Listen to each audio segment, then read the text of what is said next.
I directed Secretary Connally to suspend temporarily the convertibility of the dollar into gold or other reserve assets.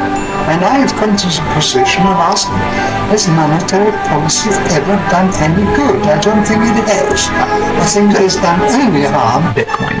And what would it take to convince you that it's not, well, the best argument against Bitcoin is you've got a better monetary network.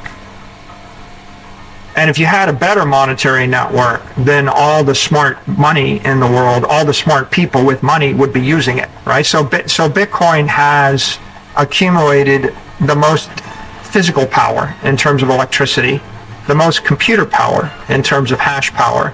It's accumulated the most economic power.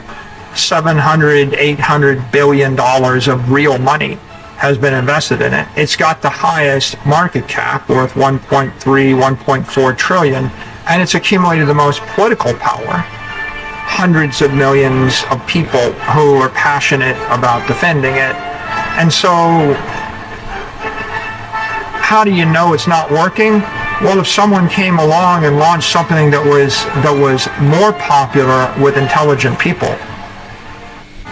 That's why I'm now pleading for what I've called denationalization of money.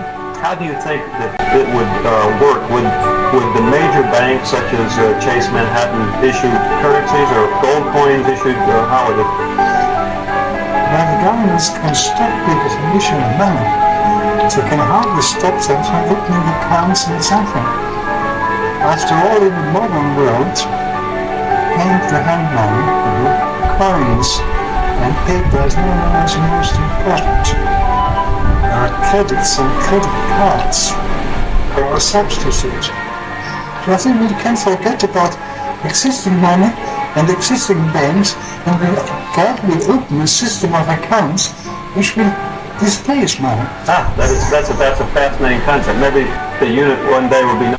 And we gradually open a system of accounts which will displace money. That's a fascinating concept. Maybe the unit one day will be known as the Hayek. How in the world could you have a theory based on a tight definition of increasing the money supply at a particular rate, which varies from time to time, if you don't know what the fundamental money supply is? I think the rule ought to be that whoever issues the money must adapt the quantity so that the price level will remain stable. But to believe that there is a measurable magnitude which you can keep constant with beneficial effects, I regard as completely wrong. I don't believe that we should ever have a good money again before we take the thing out of the hands of government, because we can't take them violently out of the hands of the government. All we can do is I directed Secretary Connally to suspend temporarily the convertibility of the dollar into gold or other reserve assets. And I have come to the position of asking, has monetary policy ever done any good? I don't think it has. I think it has done only harm.